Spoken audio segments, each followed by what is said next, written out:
শুরু হলো সব খবর, কম সময়ে সব খবর একসাথে। যমুনা টেলিভিশনের নিয়মিত আয়োজনে আপনাদের সবাইকে স্বাগত জানাচ্ছি আমি নাবিলা সোহার। রাজধানীর মিরপুরের কালশী এলাকায় একটি বহুতল ভবনে আগুন লেগেছে। আগুন নিয়ন্ত্রণে কাজ করছে ফায়ার সার্ভিসের 10টি ইউনিট। শুক্রবার রাত 10:15টার দিকে 6তলা ভবনের 6ষ্ঠ তলায় অগ্নিকাণ্ডের ঘটনা ঘটে। রাত 10:27 ফায়ার সার্ভিসের প্রথম ইউনিট ঘটনাস্থলে পৌঁছায়। একে একে 10টি ইউনিট আগুন নেভানোর কাজে যোগ দেয়। ভবনটিতে একটি কমিউনিটি সেন্টার রয়েছে। আগুন নিয়ন্ত্রণে ফায়ার সার্ভিসকে সহায়তা করতে পারে সেনাবাহিনীও যোগ দেয়। অগ্নিকাণ্ডের সূত্রপাত সম্পর্কে এখনো কিছু জানা যায়নি। এই বিষয়ে সবশেষ তথ্য জানাতে মিরপুরের কালশী থেকে যুক্ত হচ্ছেন সহকর্মী তানভীর সিদ্দিক টিপু। টিপু, আগুন কি এর মধ্যে নিয়ন্ত্রণে এসেছে? কোনো হতাহতের খবর কি পাওয়া গেছে কিনা, কিংবা ক্ষয়ক্ষতি সম্পর্কে কিছু জানতে পারলেন কিনা জানাবেন। সোহার, এই মুহূর্তে আগুন অনেকটাই নিয়ন্ত্রণে এসেছে বলা চলে, যদিও ফায়ার সার্ভিসের কর্মীরা আনুষ্ঠানিকভাবে সেটির কোনো ঘোষণা এখন পর্যন্ত দেননি, কিন্তু বলাই চলে। আমি যদি একটু আপনাকে দেখানোর চেষ্টা করি যে আগুন কিন্তু অনেকটাই নিয়ন্ত্রণে চলে এসেছে। এই মুহূর্তে আর আগুনের কোনো শিখা দেখা যাচ্ছে না। এবং একটু জানিয়ে রাখি যে রাত 10:12 ফায়ার সার্ভিসের কর্মীরা আমাদেরকে যেটি জানিয়েছেন, তারা সংবাদ পেয়েছেন এই আগুনের। কালশীতে একটি 6তলা ভবনের 6ষ্ঠ তলায় যে আগুনটি লেগেছিল সেটি তারপরে শুরুতেই ফায়ার সার্ভিসের 2টি ইউনিট এখানে উদ্ধার তৎপরতায় যোগ দেয়। তারপরে আরও কয়েকটি ইউনিট আসতে থাকে। পরবর্তীতে 10টা ইউনিট এখানে আসলেও কিছুক্ষণ আগে ফায়ার সার্ভিস আমাদেরকে যেটি জানিয়েছেন যে মোট 7টি ইউনিট আসলে এই যে আগুন নির্বাপন বা নিয়ন্ত্রণ সেটিতে অংশ নিয়েছে। অর্থাৎ 7টি ইউনিটের তৎপরতায় আগুন এই মুহূর্তে অনেকটাই নিয়ন্ত্রণে বলা চলে। এই মুহূর্তে আসলে যেটি দেখা যাচ্ছে যে ফায়ার সার্ভিসের কর্মী যারা রয়েছেন তারা চেষ্টা করছেন যে ভবনের পাশ থেকে একটি সিঁড়ি রয়েছে, সেই সিঁড়িটি ব্যবহার করে তারা ভিতরে ঢুকেছেন অনেকে এবং আরও ঢোকার চেষ্টা করছেন, এবং ক্রেন দিয়ে তাদের যে নিজস্ব সাংকেতিক ব্যবস্থা রয়েছে সেগুলো ব্যবহার করে তারা চেষ্টা করছেন যে ভিতরে এখনও কোনো মানুষ আটকে আছে কিনা বা আগুনের কোনো অবশিষ্ট অংশ এখনও রয়ে গেছে কিনা সেটি তারা দেখার চেষ্টা করছেন, এবং সেটি নিয়ন্ত্রণে এনে একেবারে পুরোপুরি আগুন নির্বাপন করে তারপরেই আসলে তারা আমাদের সাথে কথা বলবেন এবং আমাদেরকে জানাবেন যে এই যে আগুনটি লেগেছে সেখানে কোনো ক্ষয়ক্ষতি হয়েছে তার পরিমাণ ঠিক কত এখনো পর্যন্ত আমরা জানতে পারিনি। নিশ্চয়ই ফায়ার সার্ভিসের কর্মীরা পরবর্তীতে আমাদেরকে সেটি জানাবেন। এবং হতাহতের কথা আপনি বলছিলেন যে আমরা কিন্তু এখন পর্যন্ত হতাহতের কোনো ঘটনা দেখিনি এবং জানতে পারিনি। আমরা শুধু দুজনকে দেখেছি ফায়ার ফাইটার, তারা ভিতরে গিয়েছিলেন এবং কিছুটা আহত হয়ে তারা বাইরে বেরিয়ে এসেছেন, এবং পরবর্তীতে তাদেরকে কিছুটা সেবা দিয়ে অনেকটা সুস্থ করা গেছে। ফলে বলা চলে যে তেমন বড় কোনো দুর্ঘটনা এখন পর্যন্ত কিন্তু হয়নি। যেটি বলছিলাম যে সেনাবাহিনী, পুলিশ এবং সাহায্যকারী যারা ভলান্টিয়ার রয়েছেন তারা সবাই কিন্তু এই উদ্ধার তৎপরতায় যোগ দিয়েছেন এবং এই উদ্ধার কার্যক্রমে সহযোগিতা করার চেষ্টা করছেন। যদিও সাধারণ মানুষের একটা বড় অংশ, যাদেরকে আমরা উৎসুক জনতা বলে থাকি, তাদের কারণে কিন্তু বরাবরের মতোই যেভাবে এই ধরনের পরিস্থিতিতে উদ্ধার তৎপরতা ব্যাহত হয়, এখানেও তার ব্যতিক্রম ঘটেনি। অর্থাৎ সে মানুষের ভিড় সামলাতেই কিন্তু আসলে বলা যায় যে যারা সেনাবাহিনী, পুলিশ এবং অন্যান্য যারা আইনশৃঙ্খলা রক্ষাকারী বাহিনী রয়েছেন তাদের অনেকটাই বেগ পেতে হয়েছে। যদিও তাদেরকে সরিয়ে দেওয়ার পরেই আসলে এই যে আগুন সেটি যাতে নির্বিঘ্নে তারা নির্বাপিত করতে পারেন, কোনো ধরনের বড় দুর্ঘটনা ছাড়া, কোনো ধরনের বড় ক্ষয়ক্ষতি ছাড়া, যাতে এই যে দুর্ঘটনাটি ঘটেছে সেটি যাতে নিয়ন্ত্রণে আসে, সেই লক্ষ্যে কিন্তু এখনও যারা ফায়ার সার্ভিসের যে কর্মীরা রয়েছেন তাদের সাথে ফায়ার সার্ভিস কিছুক্ষণ আগে জানিয়েছে যে তাদের 70 জন কর্মী এখানে কাজ করেছে। অর্থাৎ 7টি ইউনিটে 10 জন করে 70 জন কর্মী এই উদ্ধার তৎপরতায় অংশ নিয়েছে, এবং তাদের সাথে যোগ দিয়েছেন সেনাবাহিনীর সদস্যরা, পুলিশের সদস্যরা, এবং যারা সাহায্যকারী রয়েছেন, ভলান্টিয়ার রয়েছেন, স্বেচ্ছাসেবক রয়েছেন, তারাও কিন্তু এই উদ্ধার তৎপরতায় যোগ দিয়েছেন। এবং বলাই চলে যে এখন আগুন পুরোপুরি আসলে নিয়ন্ত্রণে রয়েছে উদ্ধার কর্মীদের। এবং কিছুক্ষণ পরে আসলে একেবারে যখন নির্বাপিত হয়ে যাবে, অর্থাৎ ফায়ার সার্ভিসের কর্মীরা যখন নিশ্চিত হয়ে যাবেন যে এই যে আগুন সেটি আর এখানে নেই, এর ভেতরে কোনো মানুষ আটকা পড়ে নেই, কোনো ধরনের বড় দুর্ঘটনার কোনো শঙ্কা নেই, ঠিক তখনই আমরা এখন দেখতে পাচ্ছি যে ফায়ার সার্ভিসের কর্মীরা ধীরে ধীরে আসলে নিচে নেমে আসছেন, যার অর্থ এটিই হতে পারে যে আগুন একেবারেই পুরোপুরি নির্বাপন করা গেছে। এবং নিশ্চয়ই কিছুক্ষণ পরে ফায়ার সার্ভিসের এই মুহূর্তে এই যে উদ্ধার তৎপরতার যিনি পরিচালনা করছেন মোহাম্মদ সালেহ উদ্দিন, উপপরিচালক ফায়ার সার্ভিস ও সিভিল ডিফেন্স ঢাকা, তিনি কিছুক্ষণ পরে আমাদেরকে ব্রিফ করবেন এবং তারপরেই আসলে আমরা এই আগুনের সূত্রপাত সেটি জানা গেল কিনা বা সেই আগুন কতটা ক্ষয়ক্ষতি হয়েছে বা কোনো ধরনের বড় দুর্ঘটনার ব্যাপার ঘটেছে কিনা তার সবটাই আমরা আসলে আপনাদেরকে জানাতে পারবো। সোহার, তানভীর, আবারও যুক্ত হবো আপনার সাথে, পরবর্তী তথ্য জেনে নিব। ধন্যবাদ। নভেম্বরের মধ্যে দেশে ফিরবেন বিএনপির ভারপ্রাপ্ত চেয়ারম্যান তারেক রহমান। এ নিয়ে শিগগিরই দিন তারিখ সহ আনুষ্ঠানিক ঘোষণা আসবে বলে জানিয়েছেন দলটির স্থায়ী কমিটির সদস্য সালাউদ্দিন আহমদ। বিকেলে রাজধানী গুলশানে নিজ বাসভবনে এক প্রেস ব্রিফিংয়ে তিনি আরও জানান, এই মাসে 200 আসনে বিএনপির একক প্রার্থীকে গ্রিন সিগন্যাল দেওয়া হবে। জোট প্রসঙ্গে তিনি জানান, নির্বাচন সামনে রেখে জোট গঠনে আলাপ আলোচনা চলছে বিভিন্ন রাজনৈতিক দলের সাথে। আরও বলেন, জাতীয় পার্টি রাজনৈতিক দল হিসেবে নিষিদ্ধ নয়, তারা নির্বাচনে অংশ নেবে কিনা সেটি তাদের দলীয় সিদ্ধান্ত বলে মনে করেন সালাউদ্দিন আহমদ। আপনারা খুব শিগগির জানতে পারবেন নির্ধারিত তারিখ। আশা করি নভেম্বরের মধ্যেই তিনি ফিরবেন। আমরা এই মাসের মধ্যেই দলের পক্ষ থেকে কম বেশি 200 নির্বাচনী এলাকায় একক প্রার্থীকে হয়তো আমরা গ্রিন সিগন্যাল দেব, সেই প্রক্রিয়ায় আছি আমরা শেষের দিকে। বিএনপি ক্ষমতায় গেলে ক্ষুদ্র নৃগোষ্ঠীর সকল সমস্যার সমাধান করা হবে এমন আশ্বাস দিয়েছেন বিএনপি মহাসচিব মির্জা ফখরুল ইসলাম আলমগীর। রাজধানীর বনানী বিদ্যানিকেতন স্কুলে ক্ষুদ্র জাতিগোষ্ঠী আয়োজিত ঢাকা ওয়ান গালা উদযাপন অনুষ্ঠানে যোগ দেন তিনি। মির্জা ফখরুল বলেন, সব সম্প্রদায়ের মানুষকে আর্থিকভাবে স্বাবলম্বী করা হবে, সেই সাথে সবার সংস্কৃতিকে তুলে ধরতেও সাহায্য করা হবে। সব সম্প্রদায়ের মানুষকে এক সুতোয় গাঁথার প্রত্যাশার কথা জানান বিএনপি মহাসচিব। আন্তঃসাংস্কৃতিক বোঝাপড়া এবং সম্প্রদায়ের ঐক্য গড়ে তোলা সহ অংশগ্রহণকারীদের গারো জনগণের প্রাণবন্ত ঐতিহ্য তুলে ধরাই এই অনুষ্ঠানের লক্ষ্য বলে জানান আয়োজনকারীরা। আমাদের দায়িত্ব হচ্ছে যে সকল সম্প্রদায়গুলোকে মূল সম্প্রদায়ের সঙ্গে কিছুটা এক করা, সেই সঙ্গে তাদের অর্থনৈতিক অবস্থা যেন উন্নত হয় তার ব্যবস্থা করা, একই সঙ্গে তাদের কৃষ্টি কালচারকে ধরে রাখা, ধারণ করা, এটা হচ্ছে একটা বড় কাজ বলে আমি মনে করি। দেশে আর কোনো পরিকল্পিত নির্বাচন হতে দেয়া হবে না বলে হুঁশিয়ারি দিয়েছেন এনসিপি সদস্য সচিব আক্তার হোসেন। বিকেলে রাজধানীর আবু সাইদ মিলনায়তনে দলটির ঢাকা মহানগর এবং জেলা কমিটির সমন্বয় সভায় কথা বলেন তিনি। বলেন, যদি একটি দলের আপত্তির কারণে আরপিও সংশোধনী বাতিল করা হয় তবে জনগণ বুঝে নেবে। লন্ডন বৈঠকেই সরকার ওই দলটির কাছে ক্ষমতা হস্তান্তরের সিদ্ধান্ত নিয়েছে। ঢাকা জেলা এবং মহানগর কমিটির নেতাকর্মীদের নিয়ে প্রথমবারের মতো জাতীয় নাগরিক পার্টির সমন্বয় সভার আয়োজন। বিকালে রাজধানীর আবু সাইদ মিলনায়তনে সভা শুরু হতে না হতেই বাইরে দলটির দুই পক্ষের মধ্যে শুরু হয় এমন হট্টগোল, যা এক পর্যায়ে গিয়ে ঠেকে হাতাহাতিতে, আহত হন একজন। এর মধ্যেই কেন্দ্রীয় নেতারা বক্তব্য দেয়া শুরু করলে থামে মারামারি। সাংগঠনিক কার্যক্রম গতিশীল করতে নানা নির্দেশনা দেন উত্তরাঞ্চলের মুখ্য সংগঠক সার্জিস আলম। আওয়ামী লীগ এবং তার যে কোনো অঙ্গ সংগঠনে পোস্টেড ছিল এমন কেউ এনসিপির কোনো আহ্বায়ক কমিটিতে আসতে পারবে না। জুলাই বিরোধী যে কোনো ধরনের অনলাইন অফলাইন অবস্থান ছিল, এইরকম কেউ এনসিপির কোনো আহ্বায়ক কমিটিতে আসতে পারবে না। আগামী নির্বাচনও আগের মতো একটি ইলেকশন ইঞ্জিনিয়ারিং এর দিকে যাচ্ছে বলে অভিযোগ এনসিপি নেতাদের। নির্বাচনী জোট নিয়েও কথা বলেন এনসিপি নেতারা। উনি ক্যান্টনমেন্টে বসে বসে ষড়যন্ত্র করছে, কাকে নির্বাচনে জিতাবেন আর কাকে নির্বাচনে উনি হারাবেন।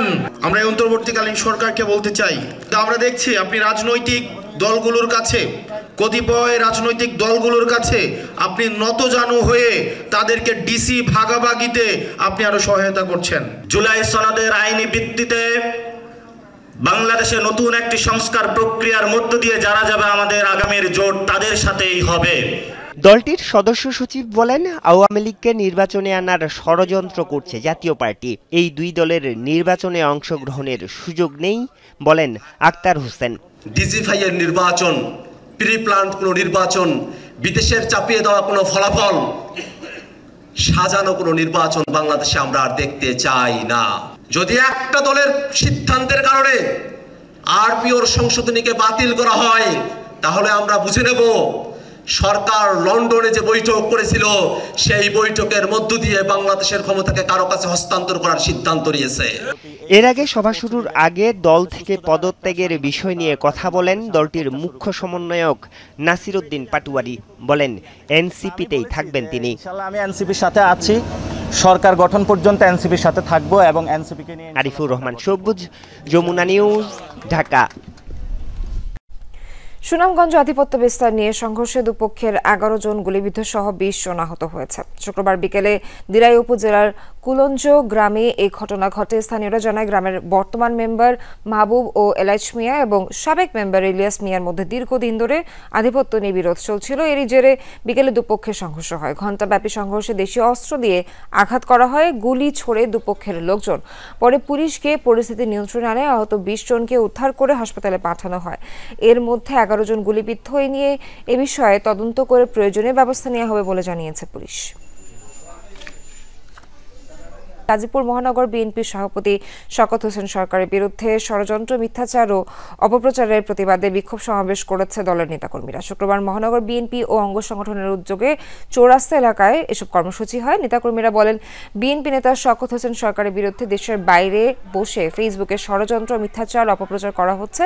এসব বন্ধ করতে প্রশাসনের কাছে দাবি জানানো হয়। সেই সাথে জড়িতদের শাস্তির দাবি জানান আন্দোলনকারীরা।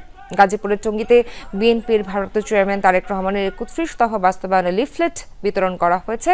শুক্রবার সকালে টঙ্গীর মধুমিতা এলাকায় লিফলেট বিতরণ করেন গাজীপুর মহানগর প্রতিষ্ঠাতা যুবদলের সাবেক সাধারণ সম্পাদক মোহাম্মদ জসিমউদ্দিন ওয়াট। আসন্ন জাতীয় সংসদ নির্বাচনের প্রস্তুতি হিসেবে ধানের শীষ প্রতীকে সবাইকে ভোট দেওয়ার আহ্বান জানান তিনি। এদিকে বিএনপির প্রচার সম্পাদক সুলতান সালাউদ্দিন টুকু বলেছেন, দেশের জনগণ নির্বাচনমুখী হয়ে গেছে, মানুষ আগামী দিনে সুষ্ঠু নির্বাচন প্রত্যাশা করে। শুক্রবার রাতে টাঙ্গাইলে বিএনপির লিফলেট বিতরণ কর্মসূচিতে যোগ দিয়ে এসব কথা বলেন তিনি। তারেক রহমান ঘোষিত রাষ্ট্র কাঠামো মেরামতের 31 দফা বাস্তবায়ন ও জনসম্পৃক্ততা বৃদ্ধির লক্ষ্যে এই কর্মসূচি হয়।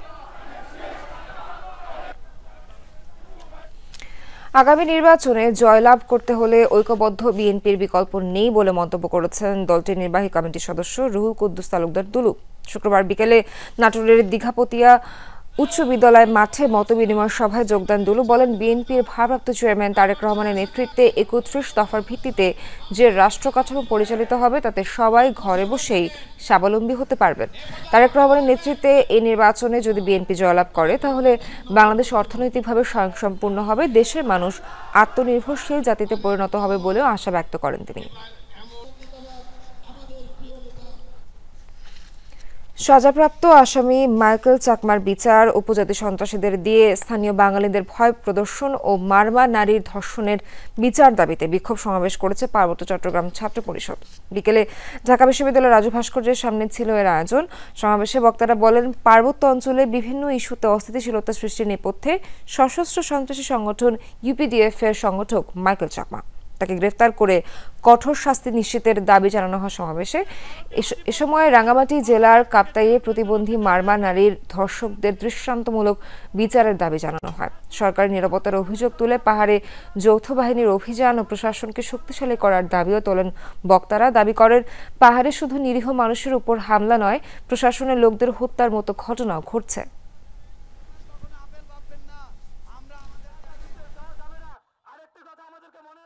এরা সবাই হচ্ছে ভারতীয় আধিপত্যবাদের একটা অংশ। মাইকেল চাকমাকে দ্রুত গ্রেপ্তারের মাধ্যমে তার সাজা নিশ্চিত করার জন্য জোর দাবি জানাচ্ছি। স্বজাতিকে ব্রাশ ফায়ার করে খুন করার মতো অপরাধে সাব্যস্ত হয়ে তাকে 8 বছরের সশ্রম কারাদণ্ডের রায় ঘোষণা করা হয় বাংলাদেশ আইনের মোতাবেক। ভাষা সৈনিক আহমদ রফিকের পরিচয় শুধু ভাষা সংগ্রামী নয়, তিনি ছিলেন সমাজ বিপ্লবীও। সাংস্কৃতিক চর্চার মধ্য দিয়ে জীবনের পুরোটা সময় তিনি ব্যয় করেছেন সমাজ পরিবর্তনের আন্দোলনে। শুক্রবার বিকেলে ভাষা সংগ্রামী আহমদ রফিক স্মরণে আয়োজিত শোক সভায় এসব কথা বলেন ইমেরিটাস অধ্যাপক সিরাজুল ইসলাম চৌধুরী। বাংলা একাডেমির আব্দুল করিম মিলনায়তনে এ সভার আয়োজন করে ভাষা সংগ্রামী আহমদ রফিক শোকসভা জাতীয় কমিটি। সিরাজুল ইসলাম চৌধুরী বলেন, পৃথিবী এখন গভীর সংকটে। এ সংকট শুধু সভ্যতার সংকট নয়, মনুষ্যত্বের সংকট। এ পরিস্থিতি থেকে উত্তরণে আহমদ রফিকের মতো সমাজ বিপ্লবীদের এক হওয়ার তাগিদ দেন তিনি। কেবল ভাষা সংগ্রামী বললে আহমদ রফিককে পরিচয় তুলে ধরা যাবে না। আসল পরিচয়টা হচ্ছে ওই যে বললাম, তিনি সমাজতন্ত্রে বিশ্বাস করতেন, সামাজিক বিপ্লবে বিশ্বাস করতেন। সেই জন্য যখন রাষ্ট্রভাষা আন্দোলনের সঙ্গে তিনি যুক্ত, তার পরপরই তিনি কমিউনিস্ট পার্টির সদস্য হয়েছিলেন। দর্শক, আগে জানিয়েছি রাজধানীর মিরপুরের কালশী এলাকায় একটি বহুতল ভবনে অগ্নিকাণ্ডের ঘটনা ঘটেছে। সে বিষয়ে সবশেষ পরিস্থিতি জানাতে ব্রিফ করছে ফায়ার সার্ভিস। যাচ্ছি সেখানে। আগুন জ্বলছে, ফ্লোরে আমাদের লোকজন কাজ করছে। এখন আমরা পুরোপুরি নির্বাপন দেইনি, বাট আগুন আমাদের এখন সম্পূর্ণ নিয়ন্ত্রণে আছে। আর এই বিল্ডিংটা মাঝে মাঝে দুই একটা ফ্লোর খালি আছে, এবং যেই ফ্লোরে আগুন লেগেছিল ওখানে শুধু পরিত্যক্ত মালামাল, কাগজ, বিভিন্ন ফার্নিচারের পরিত্যক্ত পুরানো মালামাল, এগুলোতে আগুন জ্বলছিল। ভাইয়া, কোথা থেকে আগুনের সূত্রপাত এবং এই ঘটনা কেউ আহত আছে কিনা বা কি পরিমাণ ক্ষতি হচ্ছে এটা কি এখনো পর্যন্ত আমরা কোনো হতাহতের খবর পাইনি। আমার মনে হয় না যে কেউ আহত বা নিহত হয়েছেন। আর এটার আগুন কোথায়, কি কারণে লেগেছিল, কত ক্ষতি হয়েছিল, এটা আমরা আসলে একটা তদন্ত হবে, তদন্তের পর আমরা বলতে পারবো। কিন্তু যেহেতু বিল্ডিংটি ফাঁকা ছিল এবং আজকে শুক্রবার ছুটির দিন, ওই 6 তলায় আপনি বলছেন পরিত্যক্ত অবস্থায় সব ছিল, তাহলে আগুন কিভাবে লাগলো, কোথা থেকে লাগলো? আগুন কিভাবে লাগলো সেটাই তো আমরা বলছি। আমরা একটা তদন্ত করব, এখন আমরা কাজ করছি আগুনে, আগুন সম্পূর্ণ নির্বাপন করব। এখন আমাদের প্রথম টার্গেট, এরপর আমরা কারণ খুঁজে বের করতে চেষ্টা করব।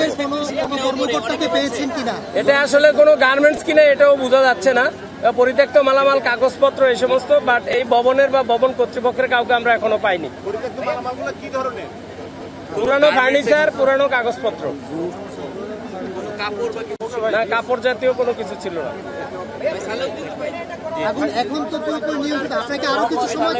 আমরা আরো কিছু সময় কাজ করবো, সম্পূর্ণ নির্বাপন শেষে আমরা এখান থেকে যাব। আগুন সম্পূর্ণ নির্বাপন না করা পর্যন্ত আমরা যাব না। বাট এখন আগুন সম্পূর্ণ নিয়ন্ত্রণে, আগুন বাড়ার আর কোনো সম্ভাবনা নেই। থ্যাংক ইউ ভাইয়া। যমুনা টেলিভিশনের সংবাদ প্রচারের পর নারায়ণগঞ্জ রূপগঞ্জের ঢাকা সিলেট মহাসড়কে সড়ক দখল করে গড়ে ওঠা কাঁচা বাজার উচ্ছেদ করেছে প্রশাসন। শুক্রবার বিকেল থেকে শুরু হয় উচ্ছেদ অভিযান। এ সময় ভুলতা থেকে গাউসিয়া পর্যন্ত প্রায় 1 কিলোমিটার এলাকা জুড়ে 6 লেনের মধ্যে 5 লেনে গড়ে ওঠা বাজার উচ্ছেদ করা হয়। প্রশাসন জানায়, আগামী রোববার পর্যন্ত চলবে অভিযান। অভিযানে 10 জন ফুটপাত দখলদারকে আটক করা হয়েছে। স্থানীয়রা জানায়, দীর্ঘদিন ধরে হকাররা মহাসড়কের ওপর দোকান বসিয়ে রাখায় তীব্র যানজট সৃষ্টি হতো। এতে সিলেট বিভাগ সহ দেশের পূর্বাঞ্চলের 12 জেলার যাত্রীদের ঘন্টার পর ঘন্টা ভোগান্তিতে পড়তে হতো। এ নিয়ে গত 9 অক্টোবর যমুনা টেলিভিশন সংবাদ প্রচার হয়। পরে শুক্রবার বিকেল থেকে শুরু হয় উচ্ছেদ অভিযান।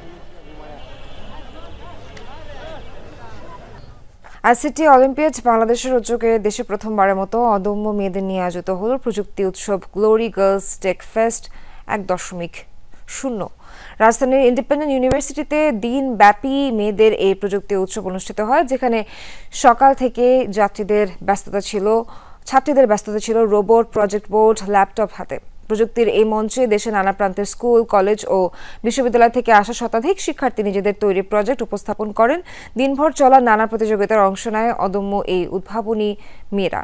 পরে গ্লোরি, ইনোভেটর, টেক পায়োনিয়ার ও ইন্টেলি স্টার এই 3 ক্যাটাগরিতে বিজয়ীদের হাতে পুরস্কার তুলে দেন অতিথিরা। মেয়েদের এই প্রযুক্তি উৎসবে মিডিয়া পার্টনার হিসেবে পাশে ছিল যমুনা টেলিভিশন।